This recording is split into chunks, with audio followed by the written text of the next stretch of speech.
Well, good morning and happy Monday to you listeners. Today is Monday, June 10th, 2019, and this is the Morning 4 podcast. I'm your host, Katie Parsons, and if you are a fellow Monday lover like myself, welcome.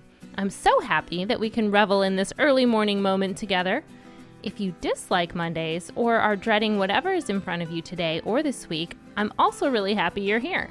Pressing play on this podcast is proof that you are actively seeking out a positive attitude today, even if things go sideways or get a little hairy or are just plain going badly. Starting your Monday off on an upbeat way with a positive affirmation is basically your way of saying, hey universe, I've got this. And you do. Thanks for making me part of your morning routine. You know, we cover a lot of facts, news stories, and more on the podcast, but we do it pretty quickly. You can always learn more about anything I've mentioned in the show notes, which are available wherever you listen. I also have the sources and credit for everything I talk about listed there, so you can click and find out more. So let's go ahead and get today started with Number 1. Is there anything more iconic of the summer than iced tea being stirred? I remember my mom used to make iced tea in a glass container, like sitting out on a picnic table in the backyard with the tea bags, and the water would sit in there until the sun just thoroughly brewed it all. Well, today is the day for you to revel in all of your own iced tea memories, if you have any. Maybe it's just me, because it's National Iced Tea Day. And here's something to really celebrate. Tea has between 800 and 1,000 more antioxidants than fruits and vegetables.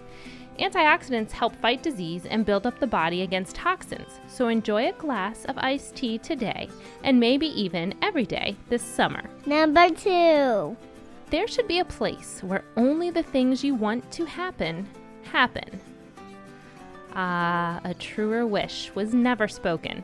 Those words, courtesy of Maurice Sendak in his iconic children's book classic, Where the Wild Things Are.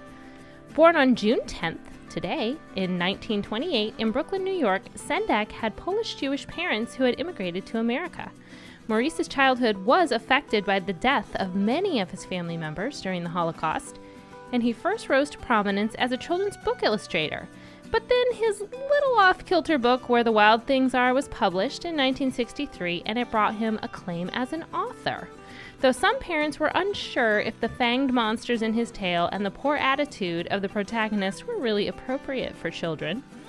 Well, maybe Sendak was just a little ahead of his time, because at the time of his death in 2012, the New York Times called him the most important children's book artist of the 20th century.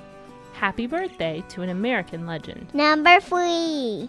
Today's feel-good story is sourced from Reader's Digest. Well, here is a kindness story about kindness stories. In the month of May, Reader's Digest asked its audience to submit stories of places in America where people are kind and upright and just all around awesome. In just 31 days, the publication received more than 1,000 stories.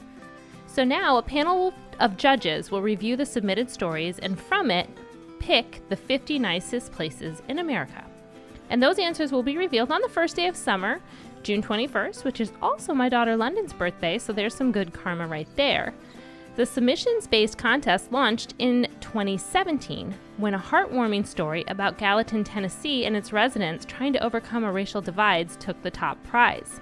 Last year, the winning prize told the story of Yasin Teru, a Syrian refugee whose falafel restaurant has become an engine of kindness and charity in Knoxville, Tennessee.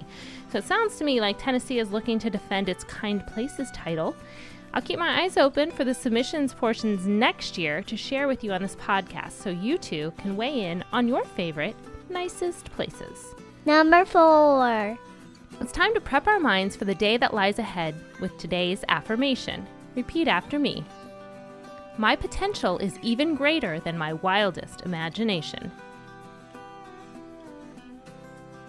Today, I will bear hug all of my possibilities. Just give all your potential a great big ol' embrace this morning and have a wonderful Monday. I'll see you back here again tomorrow.